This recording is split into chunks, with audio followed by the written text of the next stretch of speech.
Bom dia a todos. Agradeço Bom dia. a presença de todos em nome do GT Pioneiras da Cebari.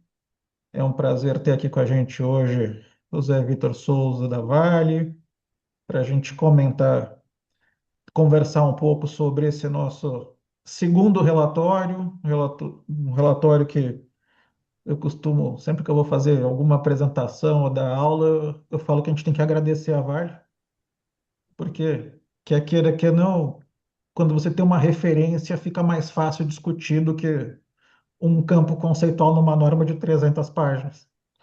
Então, fica Isso aí, né? Obrigado. materialista. Óbvio que quase igual, já que a gente tem época de Copa do Mundo aqui, na véspera, no dia seguinte, no dia seguinte todo mundo fala, nossa, por que que, por que que não colocou o Neymar antes? Ou por que que não colocou o Endrick antes do Neymar? É muito fácil discutir o depois. Mas o Yeah. importante é ter assunto para a gente discutir, né, gente? Então, seguindo essa linha, Zé, Isso aí, Denis, isso aí. agradecer. E eu vou já emendar nossa primeira pergunta, e você já fica à vontade para fazer outros comentários. Assim, acho que a gente vai falar primeiro da evolução do primeiro para o segundo relatório. A gente queria entender assim, quais foram os principais aprendizados técnicos entre os dois relatórios. Quais foram as principais mudanças de processo que vocês enxergaram que foram necessárias implantar para desenvolvimento do relatório? Claro. Obrigado, Denis. Obrigado e bom dia. Obrigado pela oportunidade de falar, né, mais uma vez, né, sobre o nosso relatório. É sempre um prazer para a gente falar sobre isso, porque é um relatório que a gente é, realmente acredita, a gente acredita no propósito dele, a gente acha que ele é uma ferramenta realmente útil para dar uma transparência sobre nossa estratégia, né, de negócio, não, que inclui sustentabilidade. Então, o objetivo tem sido esse, né? E a gente fica muito feliz de falar, acho que como você comentou na abertura, é, como todo movimento pioneiro, ele, né, está sujeito a uma melhoria, né, gradual, né, a críticas, enfim, feedbacks, né, de diversa natureza. E a gente também está aprendendo, né, conforme está fazendo, mas verdadeiramente eu acredito que a prática ela vai levar a resultados melhores e a gente está aprendendo conforme vai fazendo e gerando debate, como você mesmo colocou. Acho que na medida em que as empresas, né, fazem, botam um relatório público, permite, né, o questionamento, a pergunta, e o que a gente quer é isso mesmo, né, abrir um canal de comunicação, dar nosso ponto de vista, né, sobre nossas operações, nossa estratégia, e ajudar, né, ao mesmo tempo, o fomento dessa prática de reporte que a gente acredita muito aqui de maneira geral na Vale.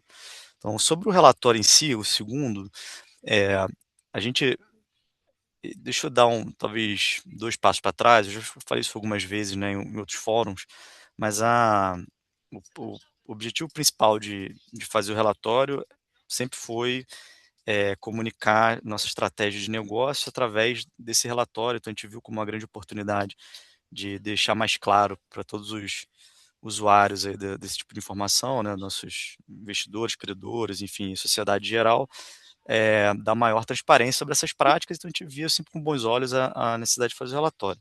Mas também tinha um outro aspecto que para a gente sempre foi muito relevante, de melhoria no ambiente de controles aqui, né, de como preparar, de gerar informação, de conectar as áreas, de dar, de trazer conhecimento. Mas você quer estar de novo? Opa, fiquei mudo aqui. É, acho que eu voltei, né? É, sempre entendemos que era uma oportunidade de gerar aprendizado, né, enfim, de dar um upskilling aqui nos profissionais da empresa. Então, um dos objetivos era acelerar ao máximo, até porque na época ainda existia, né, a previsão, hoje com a 244 ainda não existe mais a obrigatoriedade para as empresas, mas era até então um evento também que se tornaria obrigatório. A gente queria estar preparado, o melhor preparado possível para esse momento em que seria obrigatório. E a preparação, a gente achou que era prudente começar o quanto antes para justamente ajustar né, todos os processos, principalmente a governança da companhia, para elaborar esse relatório. Então, a gente tinha o nosso roadmap que no primeiro ano a gente falaria, né, somente sobre mudanças climáticas, isso muito em função até da maturidade que a gente já tinha na época, né, em relação à temática, que já nos permitia falar bem, né, no nível adequado sobre isso no relatório. E no ano subsequente, a gente iria colocar já todas as outras temáticas materiais para também iniciar esse processo, né, de aprimoramento, melhoria do fluxo informacional, que é muito substancial na preparação desse relatório. Então, a grande novidade desse relatório é a entrada de todas as temáticas materiais do ponto de vista de sustentabilidade para a companhia. Essa foi o grande incremento que a gente fez. E é claro que, como a gente começou o processo, né, em preparação já para 2024, então o processo começou lá em 2023 para a gente vem numa jornada de evolução bastante significativa aqui em termos de conhecimento, de fluxo de informação, de como que a gente interagiu com os órgãos de governança. Então, houve toda essa melhoria observada ao longo do processo. Então, se eu fosse destacar aqui é, o que está no relatório, né, como já disse, são as temáticas e em termos mais internos é essa interação mais qualificada, né, melhor organizada para a elaboração do relatório que a gente conseguiu fazer justamente por estar, né, criando o conhecimento ao longo do tempo. Mas olhando especificamente para processo, tem algum processo que vocês mudaram do primeiro relatório para esse segundo? Além dessa questão da questão da ampliação temática, de deixar de usar o relief específico de Climate First, acho que ele é super importante usar mesmo, ajuda muito para Ajuda muito, tá? Sim, entender o modelo. sim, sim. Não, ajuda demais, né? Eu acho que o dispositivo de todos os reliefs, né, disponíveis ajudam demais e devem ser usados, né? O que eu diria que, assim, a gente mudou várias coisas, tá, Denis? Assim, a gente foi literalmente aprimorando nossos processos, né? A gente continua ainda, tá? Não quero passar a imagem de que a gente acha que já tem processos, né, totalmente perfeitos, né, dentro da empresa. A gente está aqui na melhoria contínua, a gente vê de fato isso como uma jornada e tem sido uma jornada. Agora, quando eu vou para o aspecto mais prático, todo o processo de coleta de dados, né, de organização de indicadores, de fluxo com o auditor externo, tudo isso foi aprimorado, tá? Fluxo de revisão, interação com a governança também, revisão né, pelos órgãos de conselho. Então, tudo isso foi muito aprimorado. Eu diria assim, é, não tem nada no relatório de um ano para o outro que não tenha tido algum tipo de aprimoramento em termos de processuais aqui na hora de elaborar esse relatório e de discutir o que entrar nele. Então, todas as etapas foram melhor executadas, que é o que se espera mesmo, que a gente acredita que vai melhorar. Até porque, desde a partir do primeiro relatório, a gente entrou numa jornada de criação de controles, uma matriz de controles para essas informações. Essa matriz ela ainda não, ela está em desenvolvimento, né? Ela não foi ainda esses controles que estão sendo criados, né, esses processos estão sendo revisados e ajustados, ainda não estavam em place para o segundo relatório, nem para o primeiro nem para o segundo. Eles estarão para o terceiro. Então, acredito que a gente vai ainda ter um processo ainda mais fluido a partir desses controles, porque as coisas se tornam mais naturais aqui dentro da companhia e no processo de auditoria regular. Então, todos os aspectos, sem dúvida, foram aprimorados aqui do ponto de vista de gestão de dados.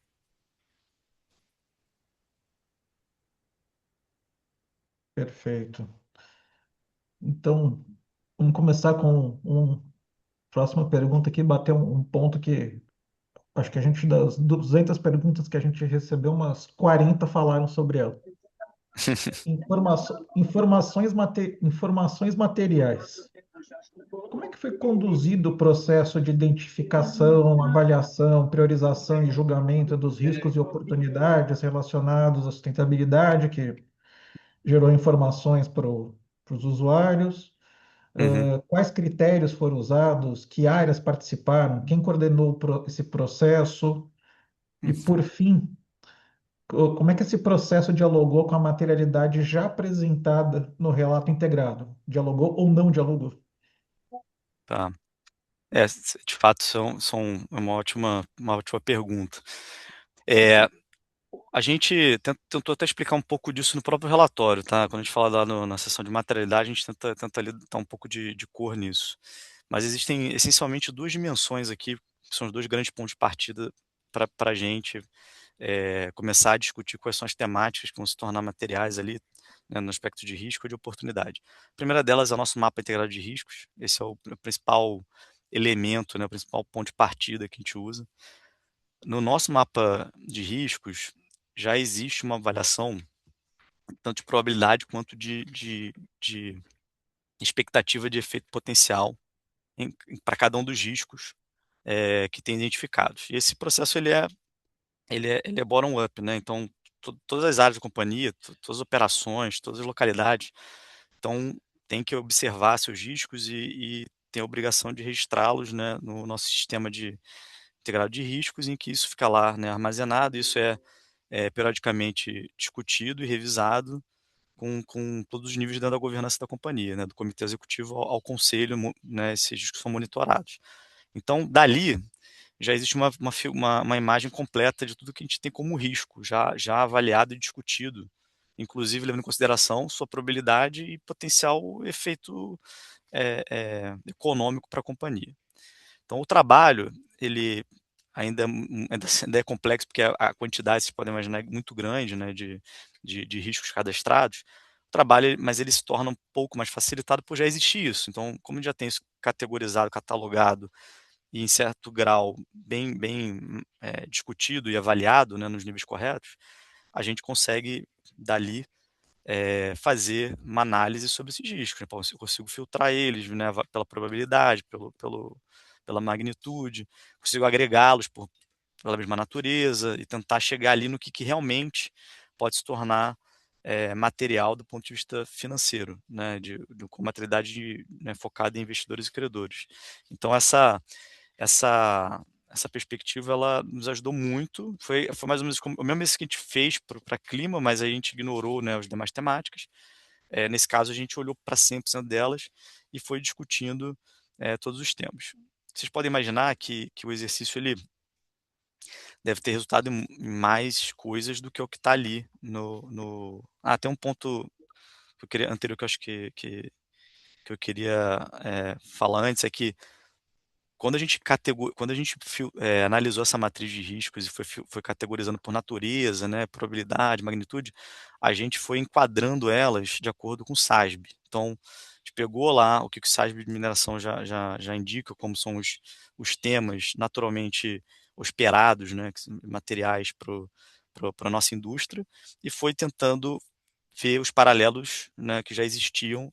Alguns deles já eram diretamente linkados, porque a gente já segue, né, já fazia para o nosso relato integrado e para o nosso relato de administração o GRI e o SASB como base para eles. Então, grande parte desse trabalho ele não foi construído agora para o SSB, ele vem sendo já construído há vários anos, desde que a gente começou a fazer relatório de sustentabilidade. Então, já existia um trabalho prévio de tentar achar conexão entre o que o SASB e o GRI trazem, né, de todos os conceitos, pro nosso dia a dia. Então esse trabalho ele foi em certo grau muito facilitado por já existir essa prática de tentar seguir o SASB no nosso relato integrado, né, principalmente. Então a gente fez essa categorização de riscos, né, linkando com as temáticas materiais do SASB, daí a gente vai para uma segunda etapa, que aí é mais complexa, de revisitar, né, a mensuração, se de fato está adequado do ponto de vista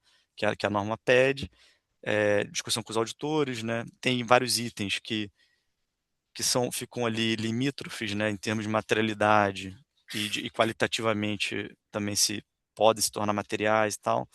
E aí a gente documentou para cada um dos itens memorandos técnicos específicos, discorrendo sobre a potencial materialização desses riscos. Então a gente tem uma etapa para cada um deles de documentação de memorandos, em que a gente passou pelas revisões internas aqui com os auditores também. É, essa é a primeira grande etapa para a gente chegar de quais seriam os riscos constantes nesse relatório do SSB.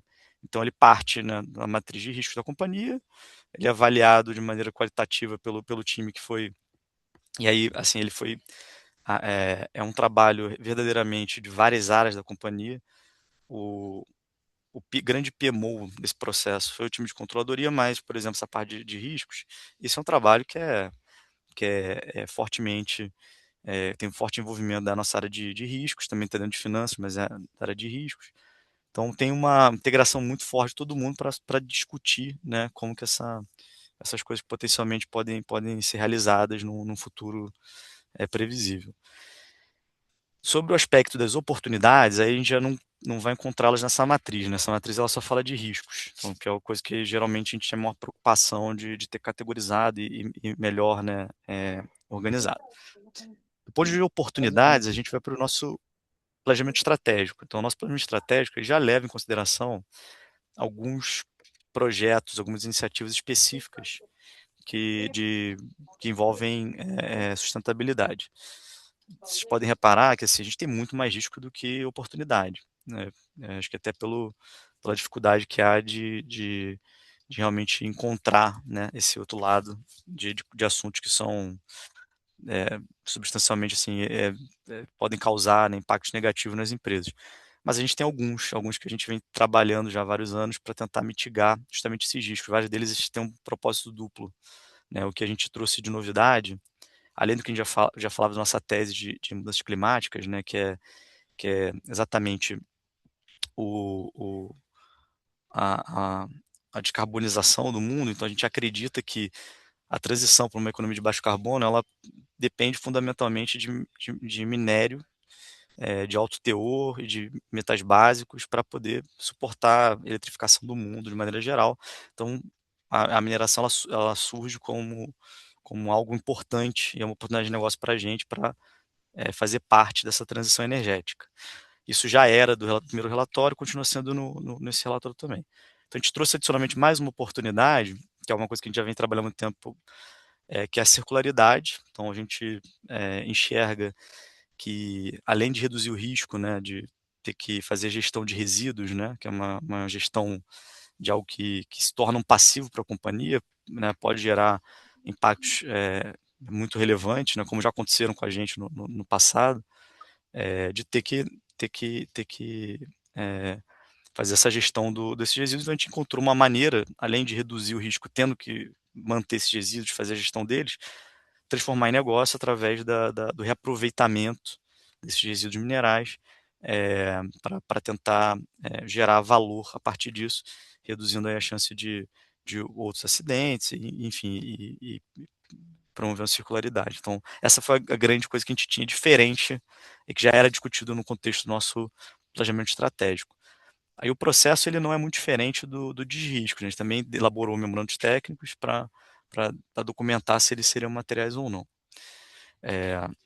Vocês podem, e aí sim, já desde o primeiro ano, né, e não é muito diferente esse ano, a gente não foi taxativo em relação ao impacto financeiro em relação a essas oportunidades.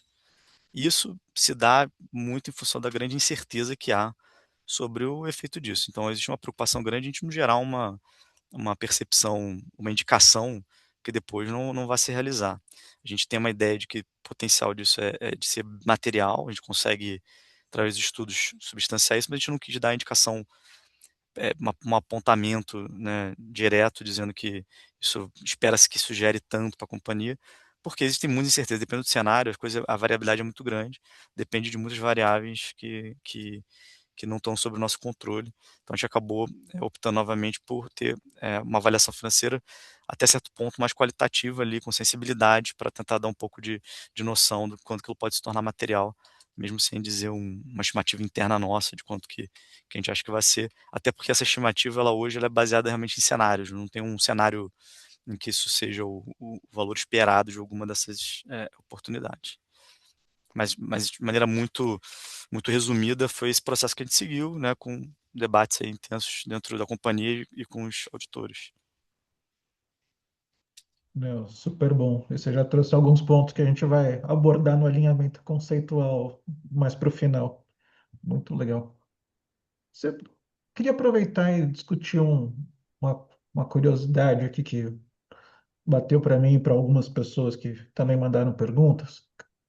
Essa questão do uso do SASB Metals and Mining, você colocou que realmente ele foi utilizado como ponto de partida na identificação dos riscos, ou que ninguém que leu a norma tem qualquer discordância sobre isso. Acho que é bem Uhum, claro que a norma fala assim, use os teus cadernos da SASB como uhum, ponto de partida. Mas uma curiosidade muito específica. No relatório, eu não identifiquei aquelas tags da SASB nas métricas e metas, como aquelas tags EM, MM, 101 e os números. uhum. Mas fazendo a hora que a gente analisa o relatório, a gente percebe que boa parte dos indicadores SASB estão Sim, respondidos, mas a gente não identificou sim, sim, sim. exatamente. Curiosidade, É, por quê? Qual é a racional disso? bom, eu não sei se você chegou você checou os anexos, né? Porque tem uma boa parte ali que é anexo, tem muita coisa no Hum, anexo. Então, depois dá uma olhada nos anexos lá, que acho que lá tá, talvez você encontre.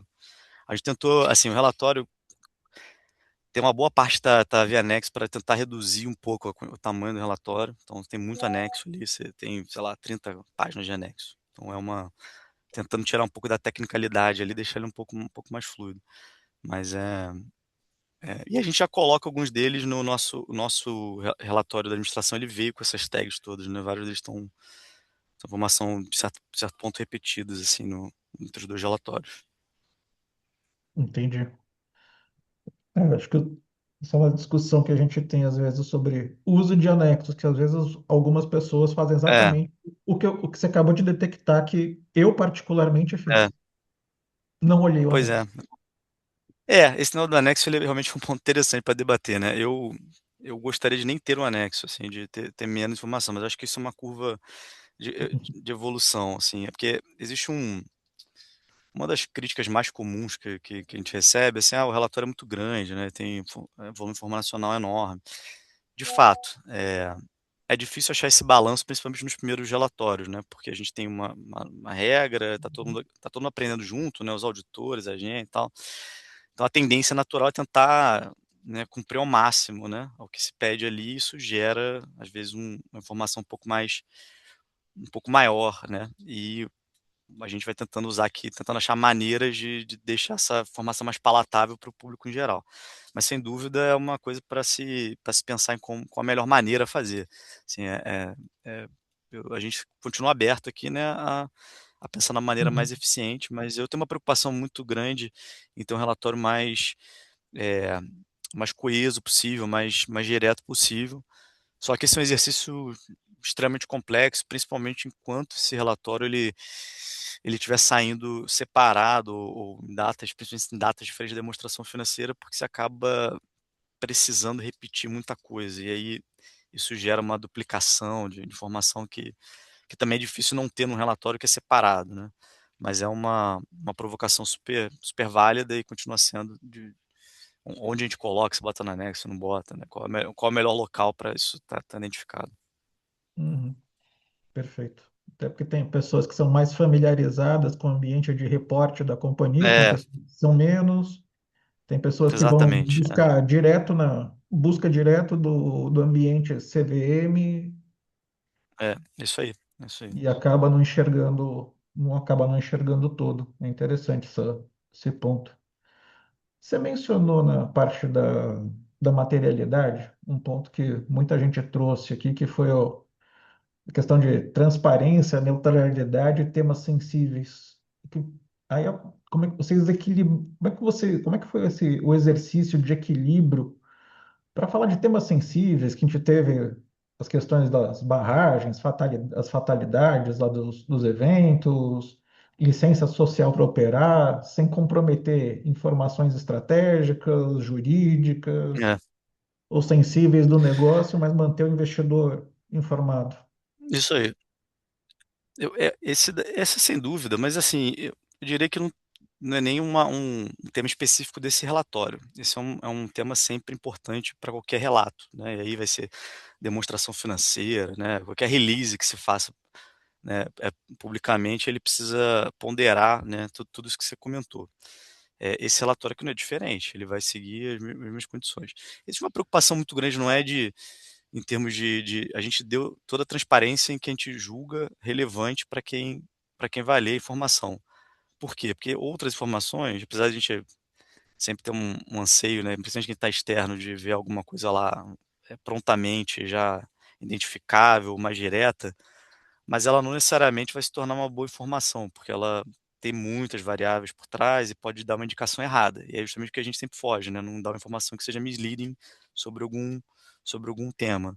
Então, para cada item, cada impacto, a gente discutiu com bastante profundidade aí, né, dentro de casa, né, com órgãos do conselho e comitê executivo, o nível primeiro de segurança que a gente tem sobre determinado dado financeiro ou informação, coisa que vai efetivamente ajudar a quem está lendo, ou que se a gente vai confundir colocando uma informação que depois pode ser totalmente diferente, você, né, ter que gerar explicações ali de algo que variou em função de muitos eventos que estão fora do nosso controle.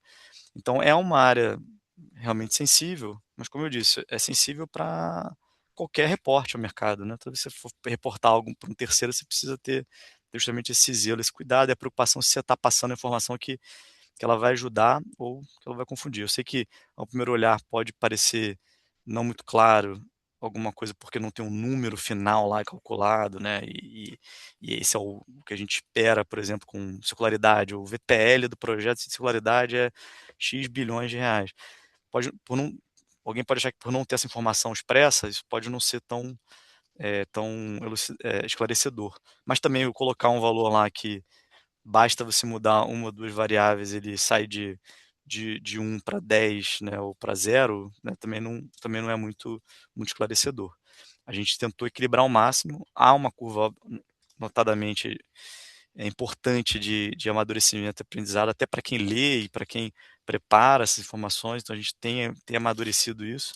E os feedbacks que a gente, né, tem recebido, vai recebendo, vão ajudar, vão contribuir para a gente ir melhorando e chegando num ponto mais claro do que a gente quer comunicar.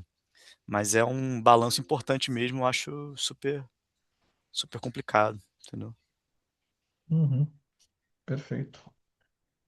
Olhando para a questão de governança de dados, controles internos e asseguração, quais foram os principais aprendizados desse segundo relatório, nessa parte de governança de dados, controles e asseguração? A questão de documentação, trilhas de auditoria, suficiência de evidências, se vocês enxergaram uma evolução relevante do desenvolvimento de controles entre o primeiro e o segundo ciclo. Total, né, total. Como eu falei no início, acho que assim, o processo ele é de aprendizado geral para a companhia e ele, talvez o grande benefício, né, além de tentar dar mais transparência para a nossa estratégia de negócio, é um aprimoramento desse ambiente de controles. Naturalmente, como a gente produz informação e precisa colocar, a gente acaba discutindo mais sobre ela e melhorando esse fluxo, né, de informação. E tem um auditor olhando também que também nos dá mais segurança que alguém também está questionando, provocando as coisas que a gente está elaborando ali. Então houve um progresso enorme, né? A gente vem tentando melhorar isso já há vários anos. Como eu falei, isso não é o primeiro relatório, né, de matemática, né, que é de sustentabilidade, então vários desses itens, indicadores, por exemplo, né, vamos falar de indicadores SASB, né, eles já existiam no nosso relato integrado, no nosso relatório anual. Então ali você já tinha esse skill, né, de preparar e o processo de auditar isso.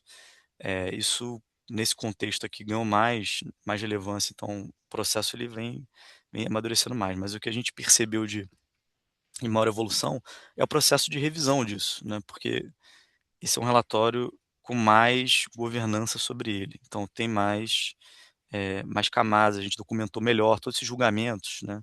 Coisa que acho que não é tão comum para outros relatórios de sustentabilidade. Esse relatório ele traz do FRS de accounting conceito de julgamentos, incerteza e tal.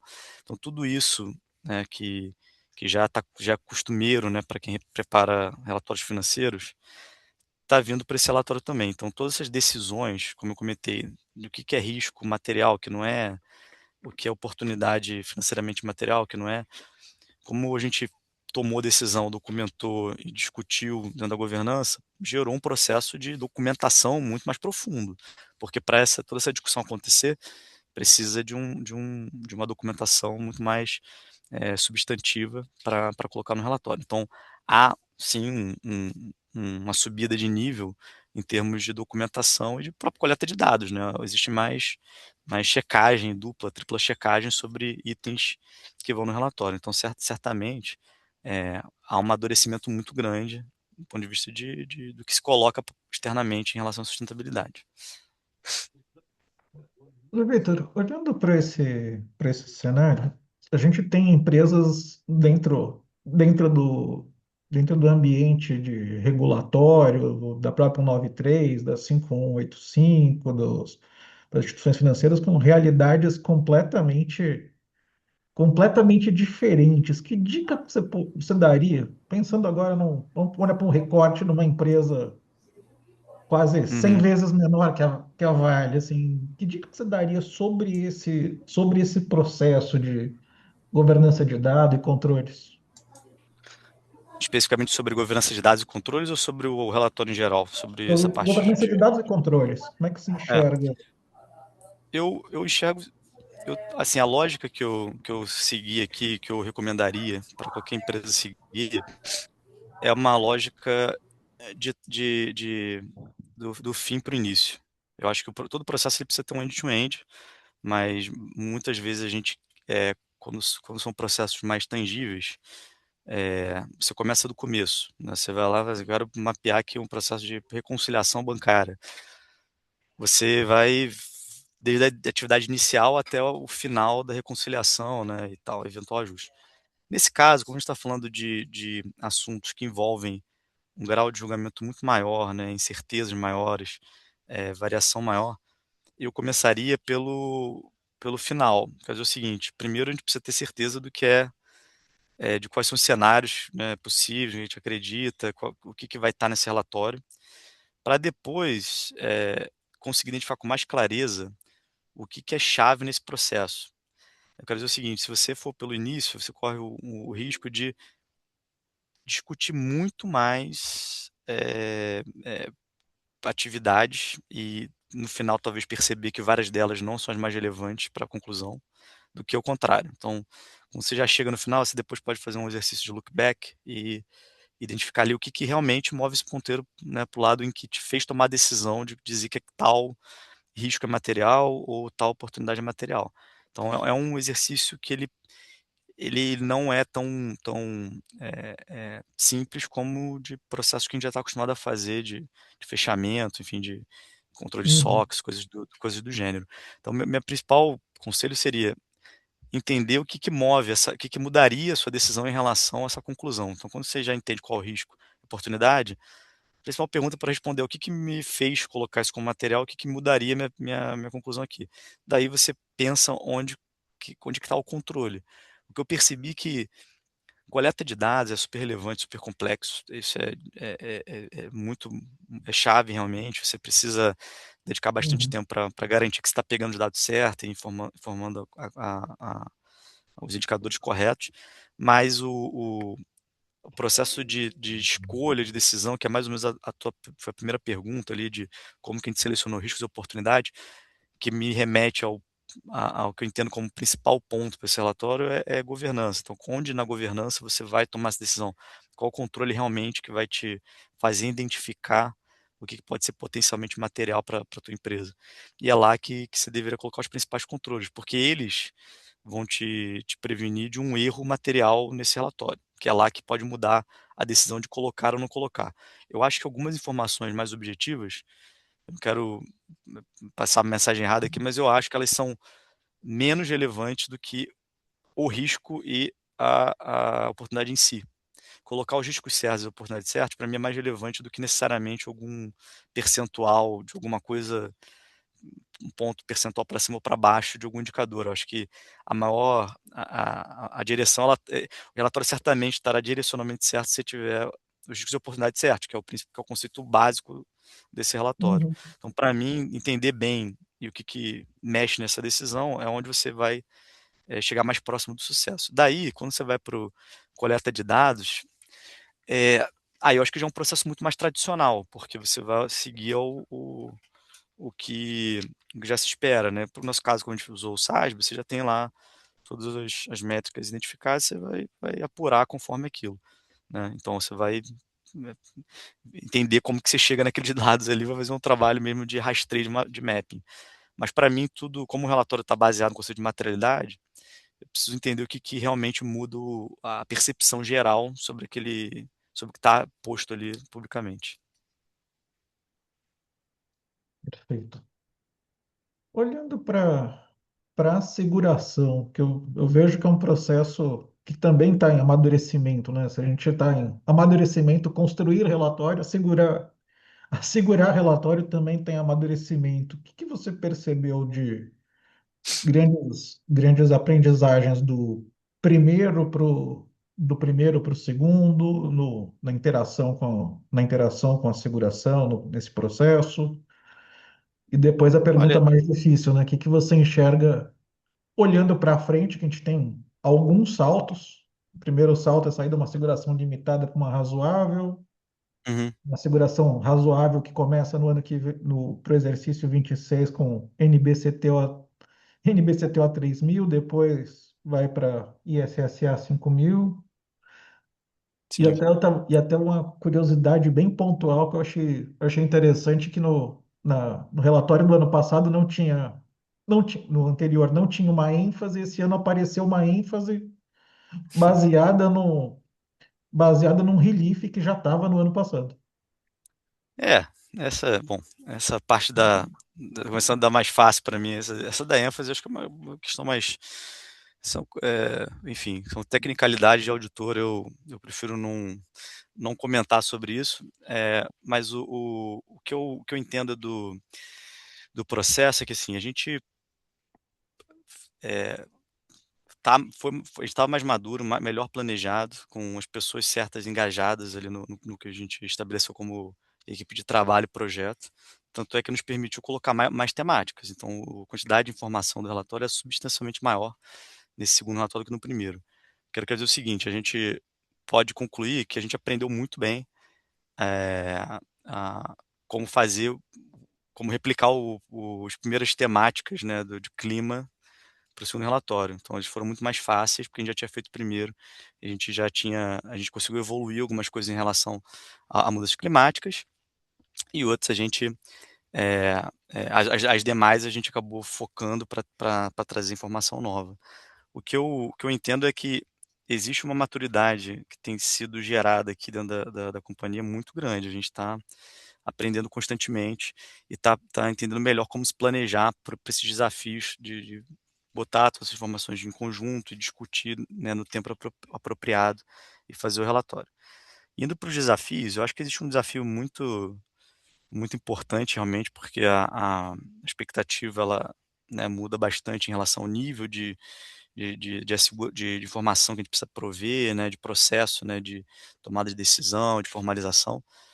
Mas a chave para mim está no planejamento dessas atividades. Então, assim, a gente já começou o processo de planejar o ano que vem, tá? Independente da data em que vai ser o relatório, a gente já está planejando aqui o que vai ser pedido pelo auditor. Eu entendo que o auditor também está aprendendo a fazer esse processo de asseguração e vai nos pedir um nível de detalhes, acredito, muito maior do que a gente recebeu. Mas eu não sei exatamente que ele vai querer ver. O que a gente está planejando é né, como eu comentei ali, estamos documentando uma matriz de controles, processos, estamos formalizando, estamos tentando deixar essas coisas mais formais e mais naturais possíveis dentro do nosso processo de geração de informação.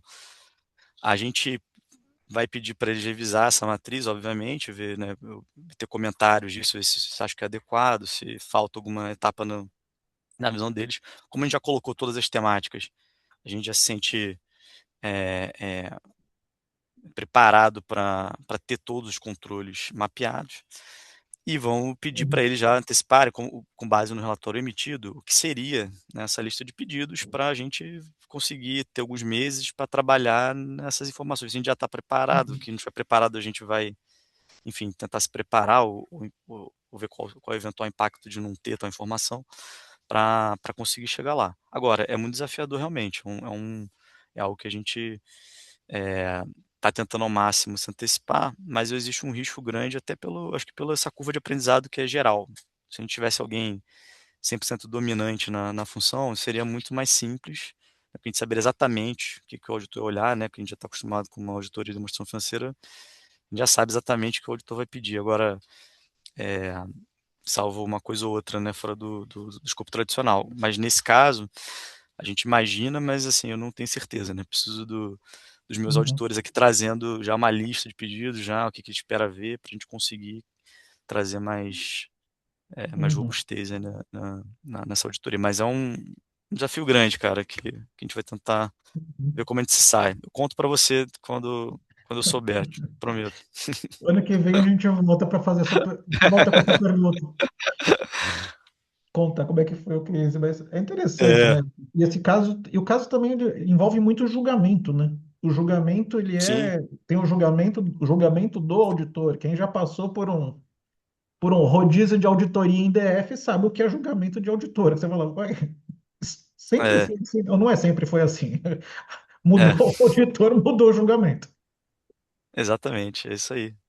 E é isso, a gente vai tentar, nossa chave é tentar antecipar essa interação, sabe? A gente vai tentar, o relatório está com as temáticas completas, a gente não espera uma grande movimentação em termos de temáticas, de riscos e oportunidades, a não ser que algo mude aqui dramaticamente na companhia, a gente já deveria ter mais ou menos as mesmas. A gente deveria trabalhar aqui na melhoria, né, dessas informações e ele já pode tentar antecipar esses pedidos e a gente conseguir ver onde é que a gente está para essa auditoria. Essa é a nossa estratégia.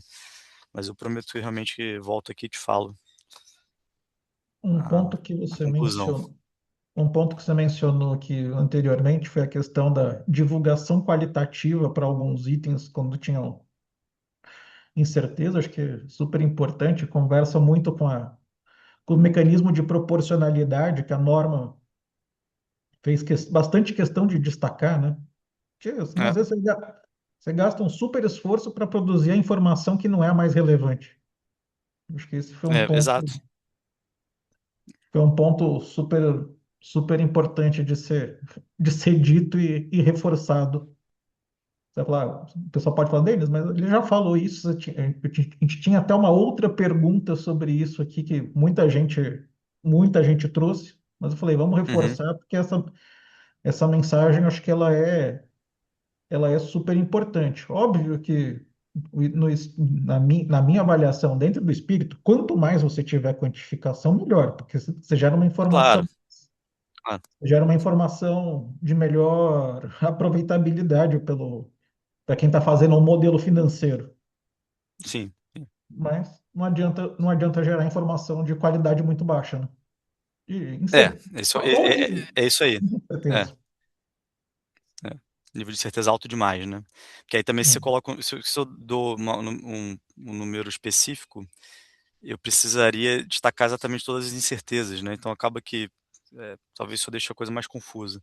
Mas é um ponto, sim, de reflexão interessante, né? Que a gente precisa estar fazendo constantemente. Eu entendo de verdade que esse é um passo de evolução na jornada. Acho que a gente está desenvolvendo e esse sempre foi o propósito, né? A gente sempre pode dizer Uhum. que o relatório, ele claramente não vai ser perfeito, né? Acho que ninguém vai conseguir emitir um relatório perfeito, principalmente nos primeiros Uhum. anos, né? Mas ao longo do tempo a gente acha que essa coisa ela vai melhorar e a gente acredita que o que a gente tem já é bom o suficiente para transmitir o Uhum. que a gente quer com o relatório. Eu acho que eu costumo sempre dizer que também precisa tomar cuidado para não transformar essa questão da proporcionalidade, do uso de informação qualitativa em desculpa para o resto da vida. Começou já. Ah, não. É. A Não, Vale sem inventou dúvida. isso. Em Sem algum dúvida. Eu momento acho que você vai, tô há 10 anos falando que aquilo é importante. Meu amigo, faz 10 anos que você não consegue quantificar? é. Não, mas eu acho que tem uma coisa que tá. Eu diria o seguinte: a gente não é que a gente não consiga quantificar, a gente consegue É, quantificar tudo, né? Quem sabe fazer modelo sabe, vai fazer. O problema é o nível de incerteza contido e a indicação que hum, você pode dar falsa para o mercado. Então, é, perfeito. e aí essa que esse que é o cuidado. Agora, na medida em que a gente vá eh, passando os anos evoluindo, as incertezas tendem a diminuir, porque ou você vai chegar à conclusão de que aquele projeto, aquela iniciativa flopou, ou virou algo que você já está muito mais próximo de ter uma estimativa certeira. Então fica. E eu acho que é relativamente natural nesse relatório em que ele olha, né, excessivamente para frente, né, tem menos dados já realizados, de que haja muita incerteza mesmo, e que lidar com esse volume de incertezas estimativas não é algo que é tão usual para a gente, né, de usuários de informação financeira em geral. A gente sempre está esperando coisas mais calculadas, rastreáveis e tal. E essas temáticas, elas são muito mais incertas do que o que a gente já está acostumado a lidar. Então, colocar isso também, entender isso também, acho que é parte da evolução, aí não só das empresas, acho que também de quem lê os relatórios. Perfeito. Olhando para a questão de conectividade da informação, o que você acha que a gente pode destacar de avanço do relatório anterior, do processo, menos preocupado até com o relatório, mas com o processo Sim. de conectividade do anterior para esse segundo ano? O que você espera para o próximo? Olha, eu diria que sim, dos temas comuns, assim, em relação a esse processo de SSB, geração de informação, eu diria que conectividade sempre foi a menor das minhas preocupações, tá? Por quê? Não porque não acho importante, eu acho extremamente relevante, certamente é uma das áreas de foco para todo mundo. Mas a gente já tinha um grau de conexão entre esses relatórios, esses dados muito grande. Então, essa conexão, ela nunca se perdeu com mais um relatório, pelo contrário, ela se fortaleceu em certo grau, mas a gente já tem processos bem estruturados de governança com as áreas envolvidas, muito robusto. Então a gente tem os mesmos times envolvidos em todos esses relatórios, tanto de sustentabilidade, riscos, contabilidade e tal, orçamento, é um só. A gente não se criou um processo dentro da empresa novo. A gente tomou proveito de tudo que já existia. Como eu falei no início, a gente partiu de um processo de geração de riscos, processo de planejamento estratégico, de orçamento, de avaliação de sustentabilidade. Isso tudo já está em place na companhia, independente do relatório. Então, a conexão ela se torna muito mais simples. Eu não tenho tanto risco de conectividade porque eu não estou criando uma avaliação nova. Eu estou fazendo uma avaliação para determinar o que é financeiramente material, que é relativamente novo. Mas eu não criei uma avaliação, por exemplo, de riscos de sustentabilidade para o relatório, né? Eles já estavam inseridos na matriz de risco. Oportunidades da mesma maneira, né? Eles já eram inseridos no planejamento estratégico da Vale. Então, isso minimiza bastante o risco de conexão. Eu acho que esse risco ele vai existir quando efetivamente alguma empresa estiver criando processos que ainda não existem.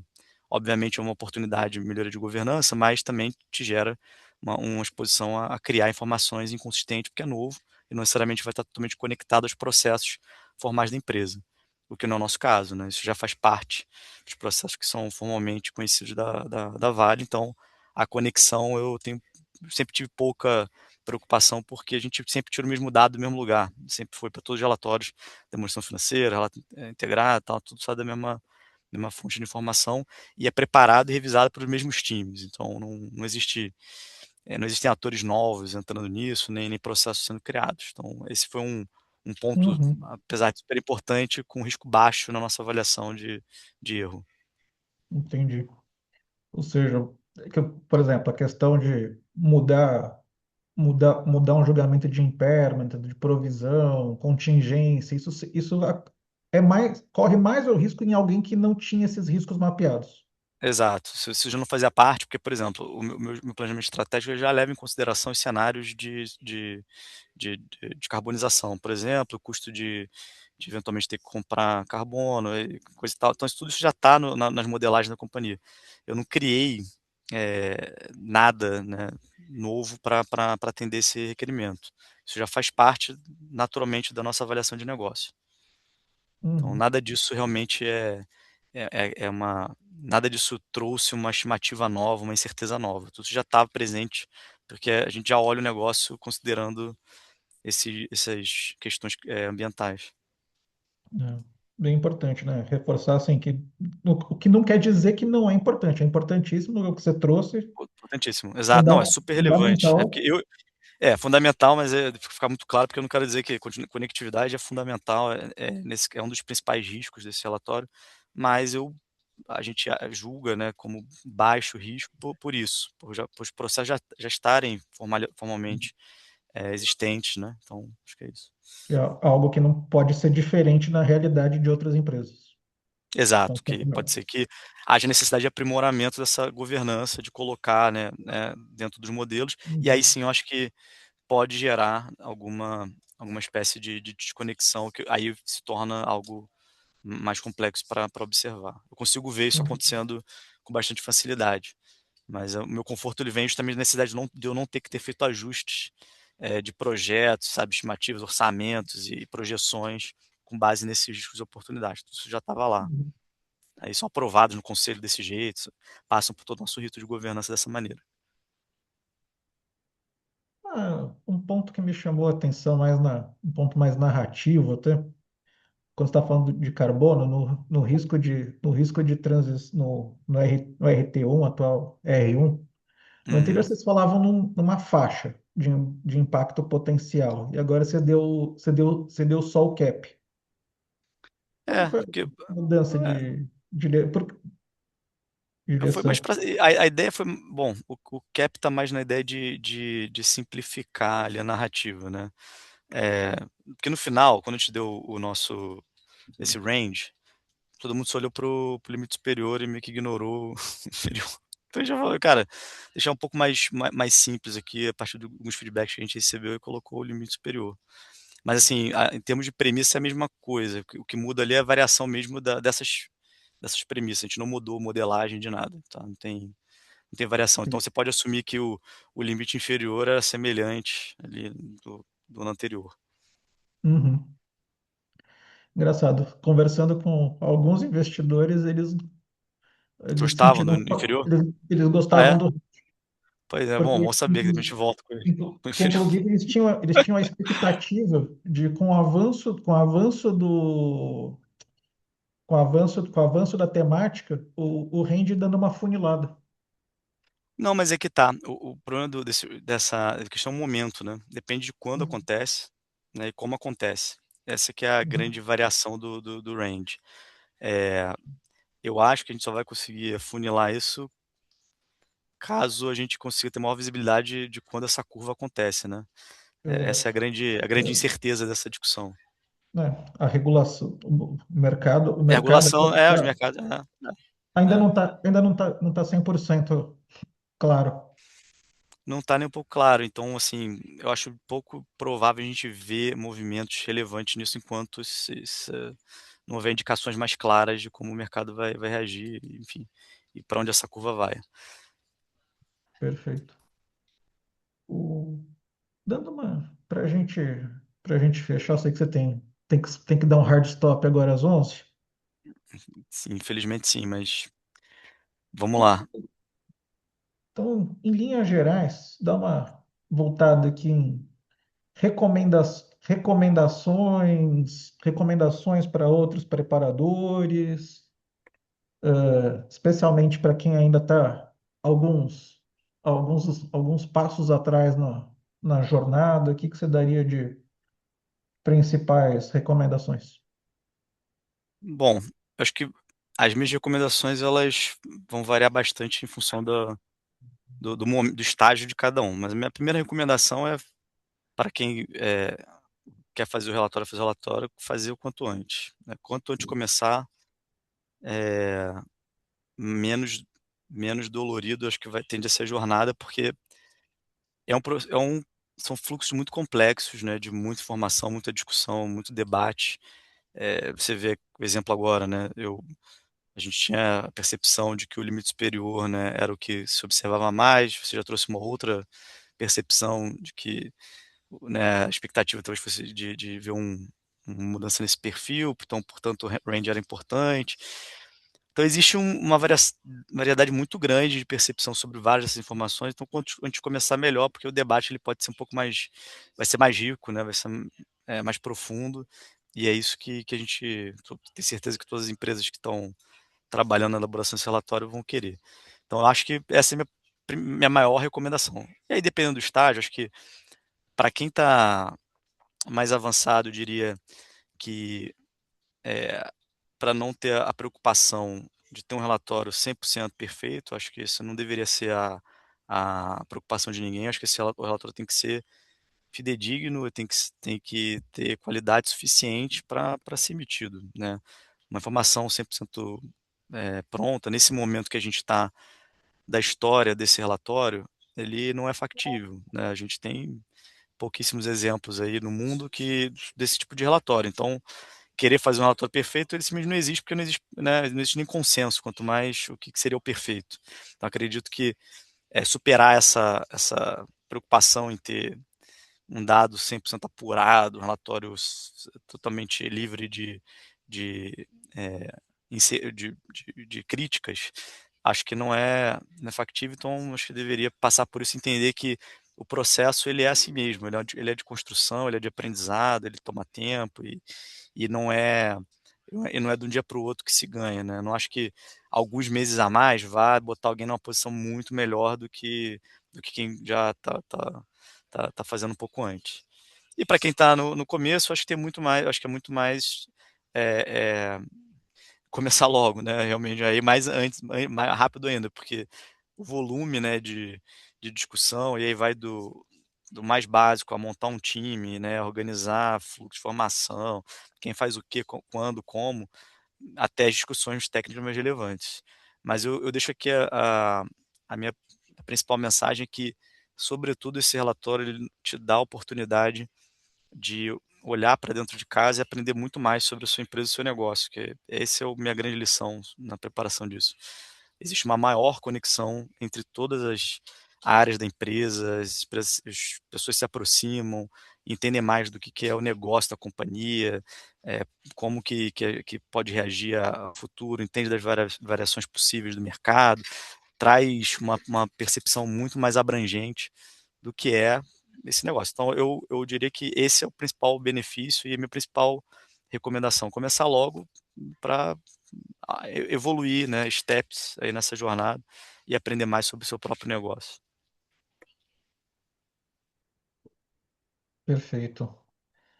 Te agradeço, te agradeço muito. Foi um prazer aí ter, ter esse diálogo hoje. Acho que a gente aprendeu mais um bom tanto. Vamos seguir aprendendo junto. Obrigado, Denis. Eu aproveitei para agradecer novamente o convite. A gente está junto nessa jornada. Quem quiser mais detalhes, coisas específicas, fique à vontade de me procurar diretamente, ou alguém do meu time, ou do nosso time de sustentabilidade, ou, enfim, alguém aqui da companhia certamente vai poder dedicar o tempo para fazer um benchmark, conversar. A gente quer, nosso propósito é ajudar, explicar, esclarecer o que a gente fez. Então, fiquem à vontade para continuar em contato com a gente. Perfeito. Obrigado. Muito obrigado, Denis. Preciso lá, gente. Bom, Obrigado. Boa tarde a todos vocês aí. Tchau, beleza. tchau. Dando, dando sequência aqui na nossa programação original, vou passar dois pontos. Primeiro, tem o grupo do CBPS Hub, que é um grupo organizado, um grupo independente do Comitê Brasileiro de Pronunciamento e Sustentabilidade, é um grupo de WhatsApp super, super importante, a gente faz muitas trocas relevantes. Logo que saiu a norma, a gente resolveu fazer, no grupo foi feita uma pesquisa. Essa pesquisa a gente rodou entre dia 6 e 12 de junho. Muita gente tinha dificuldade, ainda estava pensando bastante para responder. E a gente queria ter uma série de insights sobre a percepção do mercado, como as empresas estavam enxergando. A gente falou sobre porte, perfil das organizações, se a empresa já tinha feito investimentos significativos ou não na implementação das normas, sobre a definição se a empresa manteria divulgação ou não. A maior parte dos respondentes ainda estava em avaliação, fato pelo qual a gente vai, inclusive, repetir e aprimorar a pesquisa nos próximos dias. Acho que vai ser super importante contar com a participação de todos. Mas aqui trazer o resumo e os achados da pesquisa. Então, essa agenda já mobilizou investimentos e processos internos relevantes. Como o Zé Vitor colocou, eu testemunho algumas empresas onde a gente estava acompanhando mais de perto, onde a gente viu áreas se aproximando bastante, independente do relatório. Acho que a gente vai gerar conhecimento interno, vai gerar trocas mais fluidas. A resolução introduziu um ambiente de incerteza regulatória relevante na percepção dos respondentes.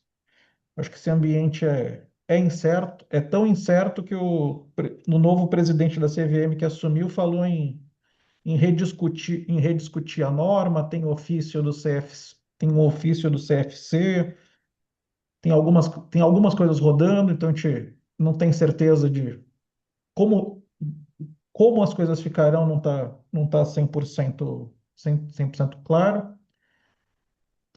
Tem entidade falando vou parar tudo, tem entidade falando vou manter em hold, tem entidade falando vamos em frente. Então é super heterodoxo. A manutenção dessa divulgação, principalmente com algumas empresas que a gente conversou, que falou vamos manter, está muito associada a fatores estratégicos, mais do que até a pensar na questão regulatória, que eu acho que foi o caso, por exemplo, que a gente viu muito da Irani, que a gente vai convidar para vir para uma das próximas reuniões. A Irani fez um posicionamento estratégico bem interessante da norma. Eles falaram muito mais de oportunidade até do que de riscos, um pouco diferente da abordagem da abordagem Vale. E essa questão da adoção voluntária ainda divide percepções. Quer comentar, Marcelo, como líder do CBPS Hub? Ô, Denis, obrigado aí por também ter ajudado nessa pesquisa, tá? Principalmente pro pessoal que está no GT Pioneiras. Só dando um passo atrás, aqui é uma percepção, você até comentou isso, mas eu queria reforçar, Denis, é uma percepção dos preparadores, tá?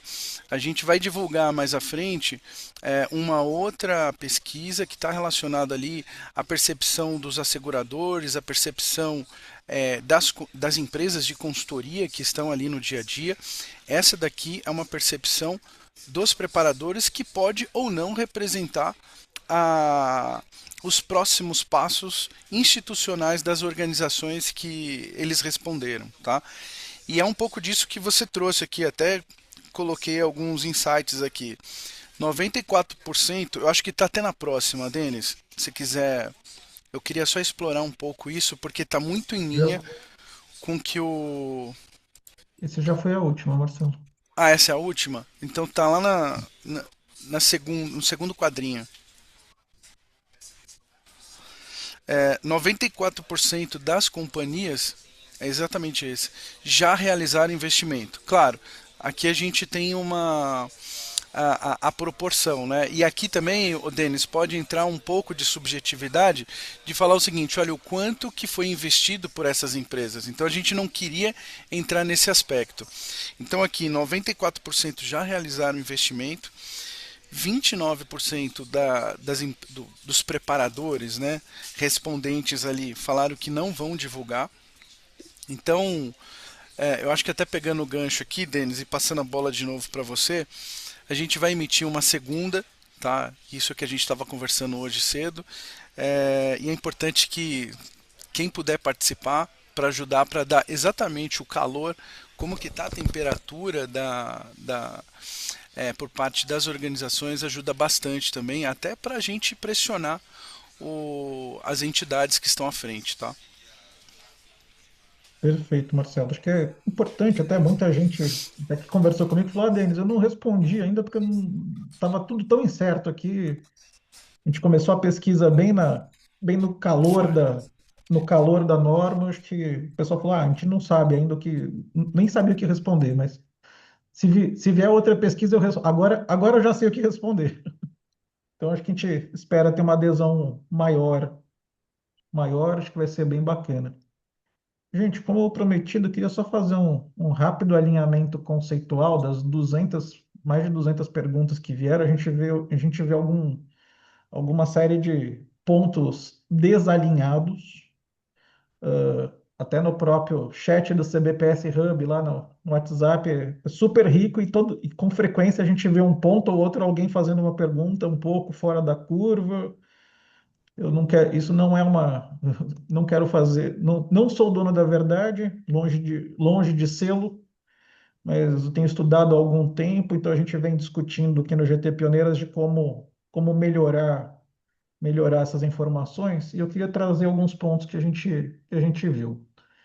Então, por exemplo, IFRS S1, S2, o pessoal às vezes vai comentar, né? Que é como se fosse uma norma independente. Não, não é. Você não pode usar IFRS S2 sem usar S1, gente. Toma cuidado para não. Por mais que algumas pessoas, quando a pessoa comenta, ela fala, eu sei, eu só me expressei mal. Falei, ok, mas para quem sabe se expressar mal, às vezes confunde quem não sabe.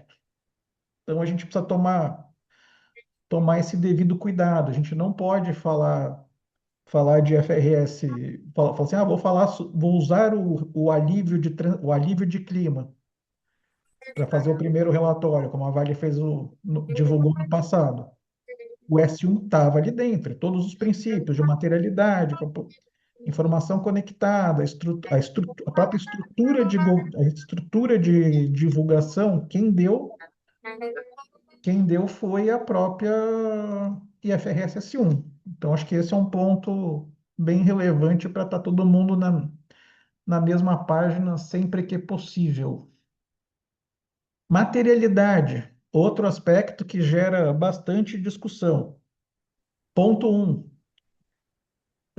O pessoal às vezes fala assim, não, eu já tenho dupla materialidade. Gente, a norma da IFRS S1, ela é bem clara quando a gente fala de informações que afetem a perspectiva da entidade para o usuário tomar decisão.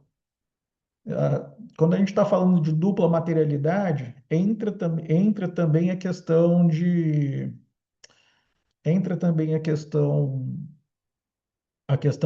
materialidade de impacto, o impacto da empresa para seus stakeholders. Isso não é escopo das normas IFRS S1, pelo menos diretamente, porque eu falo, se você olha um impacto muito grande que você causa para o teu stakeholder, talvez no médio e longo prazo isso possa gerar, mas não faça conexão de dupla materialidade direto. Você pode pegar um tema da dupla e explorar, mas a lógica aqui a gente passa muito mais perto a gente usa materialidade, às vezes a gente fala materialidade financeira, mas a forma mais apropriada de colocar é informação material, tá? O rótulo materialidade financeira, ele não é exatamente, não é 100% apropriado. E isso aqui dá um bom debate, mas é super importante não confundir as coisas. Você vê que a hora que você olha para o próprio relatório da Vale, ele não é esse novo relatório, ele não é um relatório de temas. Ele é um relatório de quais são os riscos e informações, quais são os riscos e oportunidades materiais. Eu acho que esse é um ponto bem diferente. Outro ponto que eu tinha trazido sem combinar, juro que eu não combinei esses alinhamentos com o Zé Vitor, tá? Mas presumir que todo efeito financeiro precisa ser quantitativo. Óbvio que quanto mais efeitos quantitativos, quanto mais a gente discute o quant melhor, gera menos, reduz a assimetria informacional, mas não há pecado de eu ter para alguns temas a discussão quali. Então, isso é importante. E muitas vezes, você também só divulgar lá, faz, faz só o número, coloca lá só o número do relatório, não tem uma explicação de como é que você chegou naquele número, talvez também não ajude muito o investidor a tomar decisão. Então, esse equilíbrio quali e quant, ele é super importante. Próximo item, que conectividade não significa ajuste contábil automático. Isso aqui a gente pegou nas perguntas, gente falando que, não, conectividade já vai disparar, se eu fizer conectividade, já dispara impairment, já dispara provisão. Gente, não é assim. Tem muita coisa que tem todo o processo de julgamento, não é algo, não é algo tão direto, cara, crachá. Que mais? A seguração não é licença para dados frágeis, que eu acho que a principal, a principal questão aqui não é o auditor ser menos rigoroso do que ele é num processo, quando ele está fazendo uma análise de um registro contábil. O nível de rigor deve ser tão alto quanto, só que muda um pouco, que muda é o escopo. Enfim, gente, eu acho que tentei ser bem sucinto aqui. Eram esses os principais achados que a gente teve analisando as 200 perguntas. Se alguém tiver algum ponto, estamos à disposição aqui. Ainda temos alguns poucos minutos, temos mais uns minutinhos aqui até o horário previsto da reunião. Denis, será que eu É, posso só fazer um pedido aqui? claro, Bom dia a todos. Eu sou o Haroldo Levi Neto, represento aqui na Sebari aí o CBPS, mas também a Pimec Brasil. Eu imagino que vocês tenham acompanhado, né, todos os trabalhos lá do CBPS. Nós fizemos também uma campanha de divulgação com algumas das companhias que, inclusive, estão presentes aqui, falando sobre a relevância desse processo todo de divulgação. E aí, falando também pelo lado dos analistas, né, lembrando que os analistas são os usuários primários aqui dessas informações para poder chegar nos investidores.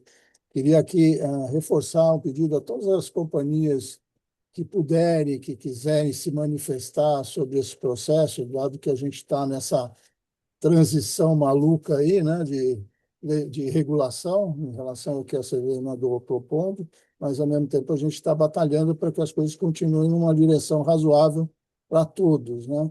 Então, aquelas companhias que se sentirem confortáveis, seria muito interessante que fizessem pronunciamentos públicos até sobre a importância desse processo na estratégia das companhias para a sustentabilidade dos seus próprios negócios. Então, queria só deixar esse reforço aqui dentro de pedido e parabenizar a todos aí pelo trabalho que vocês têm feito aí nesse GT. Obrigado. obrigado, Haroldo. Acho que, e reforçar um ponto que uma empresa falou assim: eu não quero participar porque eu não vou fazer divulgação, porque eu não vou fazer divulgação voluntária este ano. Não é vinculante. Não, com certeza não. O importante é o Assim progresso, como, mesmo no longo prazo, né? assim como a gente colocou que participar aqui do GT, logo no primeiro começo do GT Pioneiros, eu falei, gente, você entrar no GT Pioneiras não é vinculante de fazer adoção. A discussão é muito a discussão da implantação, do entendimento da norma e, e pedir desculpas a todos aqui que a gente gostaria de ter feito, ter mais espaço para abrir pergunta geral, mas eu tenho percebido esse formato de receber as perguntas antes, compilar e fazer um consolidado, torna a discussão um pouco mais guiada.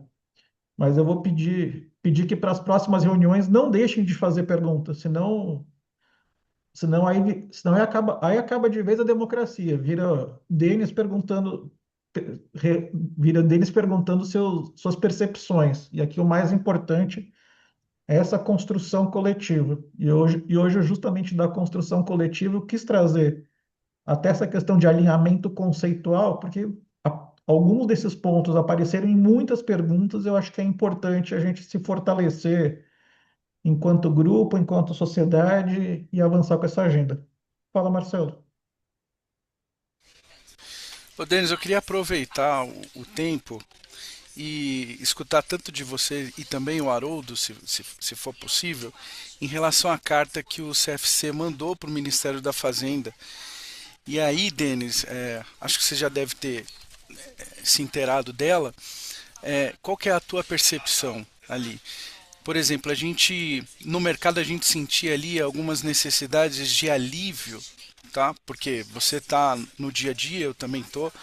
Alguns alívios que eu não sei se foram explorados ali, tá? Então eu queria saber da tua percepção. Então agora a gente pergunta pro Denis, viu? Acabou a ditadura, Denis. Eu vou começar aqui com essa parte, cara. Acho que para mim a principal coisa que eu senti falta ali foi de ampliação de asseguração limitada. Acho que dado que o mercado, ao longo desses 2 anos de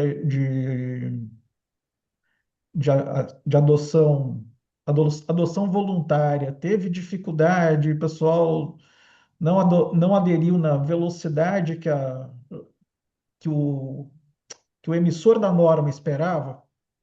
Eu acho que a gente continua precisando de mais um tempo de asseguração voluntária, né? Essa é a minha posição. Eu já escrevi isso em outros momentos. Não é uma posição da Sebari, deixar isso muito claro, preciso fazer muito esse disclaimer, tá? Não é uma posição da comissão, não é uma posição do GT Educacional do CBPS, lá que eu sou membro, não é uma posição nem institucional, mas acho que esse é um ponto importante, até porque a gente vai olhar esse primeiro ano agora, o exercício de 26. As empresas têm que fazer a seguração razoável com a NBCTO 3000, que era uma norma que não era muito talhada para uma seguração razoável. Então, e, e até concordando, o pessoal às vezes fala assim: ah, Denis, você quer.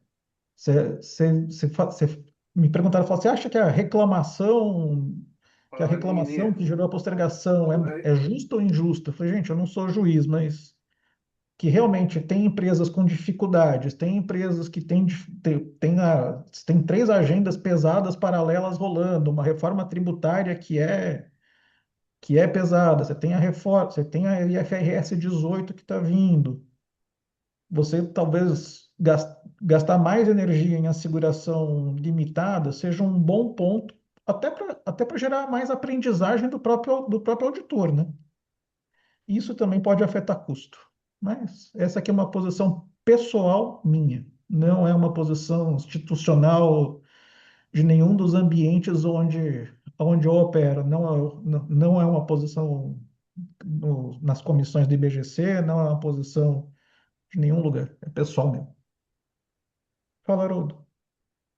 Bom, sobre esse assunto, na verdade, até conversei com o Denis, lembrando que esse monte de chapéu que o Denis usa, ele também é nosso coordenador na comissão de valuation setorial com ISG na APMEC Brasil, mas a gente até conversou sobre esse ponto, e aqui também é uma opinião minha, pessoal, sobre tudo que está acontecendo. Logicamente que tenho participado de todas as discussões com as outras entidades e do que tem saído, os nossos pronunciamentos em geral, mas, então, como uma percepção minha, claro, e aí de todos reconhecem os desafios que estão postos aí, né?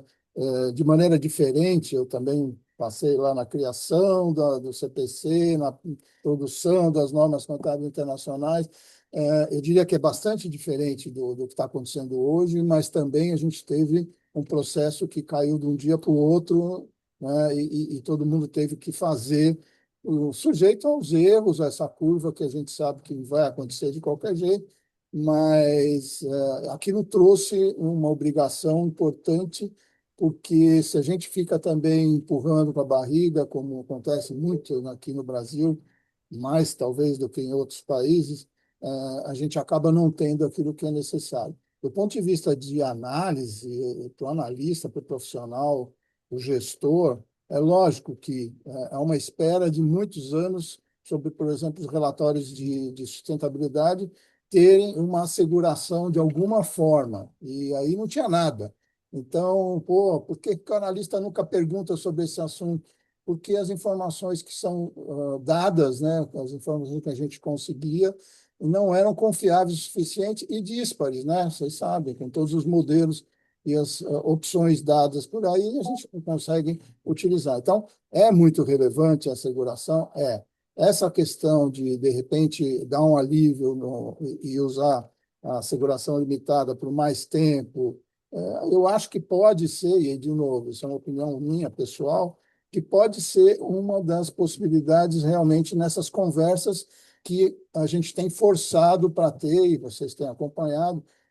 Aliás, eu até pediria, Denis, talvez, para aqueles que não viram o que o Conselho Federal colocou mandou para o Ministério da Fazenda, talvez você disponibilizar aqui para todo mundo, para ficar na mesma página, mas o que a gente está provocando é a discussão, é trazer para a discussão efetiva do que é possível fazer entre o que era o 93 e o que é a 244, quer dizer, achar um meio de caminho razoável para todo mundo dentro dos desafios colocados. Então, eu vejo isso como uma possibilidade muito grande, acho que todos que estão acompanhando as discussões, e aí, de novo, aquele pedido meu de se posicionarem sobre a importância e a relevância do processo em si, que afinal não é de hoje que a gente está nisso, é relevante.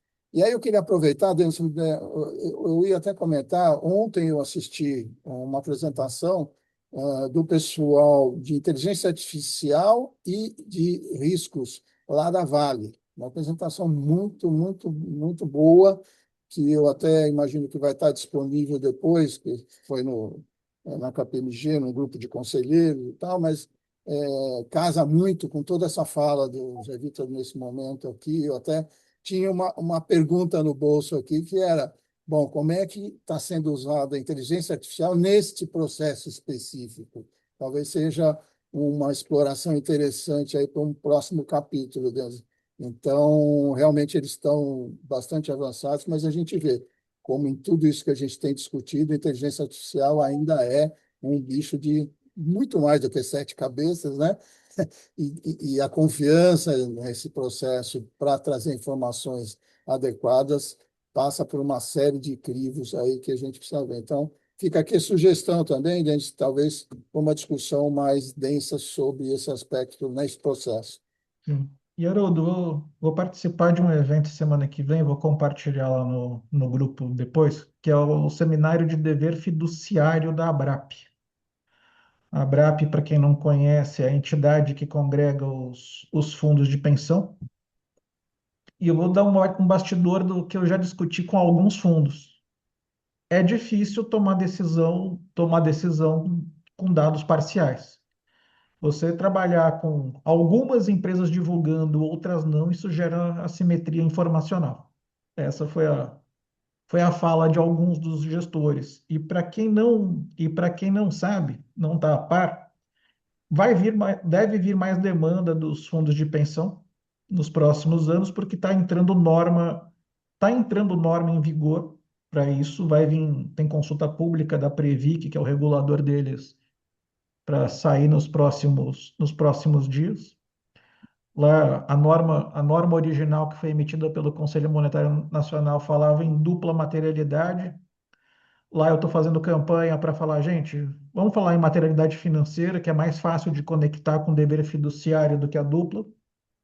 Se a gente começa com barra muito alta, depois gera reações de, não dá para cumprir. Então, simplifica um pouquinho a barra para a agenda seguir. Pessoal, estamos bem perto do horário final. Se alguém tiver mais algum ponto, Se não, agradeço a presença, foi super importante ouvir vocês e em breve teremos novas agendas. Obrigado, pessoal. Tchau, tchau. Obrigado, Obrigada. Denis. Um abraço a todos. Valeu, Tchau, tchau, tchau. tchau. Tchau.